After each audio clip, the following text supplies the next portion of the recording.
В Кыргызстан прибыла первая партия груза из Туркменистана, о котором договорился президент Садыр Джапаров в ходе официального визита в Ашхабад. Грузовой борт Ил-76 Туркмен Хава Еллары осуществил транспортировку 18 тонн сантехники, 16 тонн овощей, почти 3 тонны кондитерских изделий, несколько тонн гранулированного полипропилена и полиэтилена, а также образцы тканей.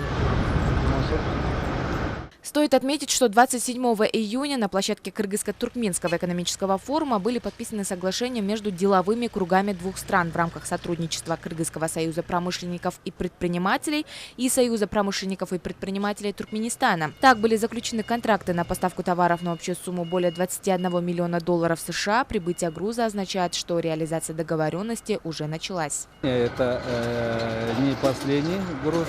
Надеюсь, результаты мы попозже увидим. Усилится наши экономические, торговые взаимоотношения с Туркменской республикой. Отметим, что в ходе официального визита Садыра Джапарова в Туркменистан была достигнута договоренность о развитии транспортной логистики. Также в скором времени начнет работу Кыргызско-Туркменский фонд развития с начальным капиталом в 100 миллионов долларов США. Этот фонд развития начнет работать уже в этом году. К этому могу я сказать еще одно, что двое президентов согласились, и начинается запуск транспортного железнодорожного коридора Бандер-Аббас через Туркменистан, Ашхабад, и эта дорога через Ташкент уже достигнет Аша.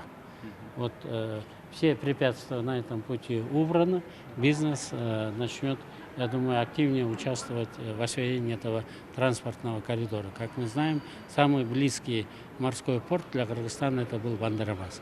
В соответствии с договоренностями, подписанными в рамках визита президента в Туркменистан, принято решение о сотрудничестве в области производства одежды, обуви, развития инвестиционной деятельности, импортно-экспортных операций между предпринимателями двух стран. Мы договорились о том, что будет создано совместное предприятие между текстилем, производителями текстиля и нашим лихпромом. То есть те, кто умеет шить, делать готовую одежду, продукцию, для того, чтобы уже реализовывать на рынках других, третьих стран.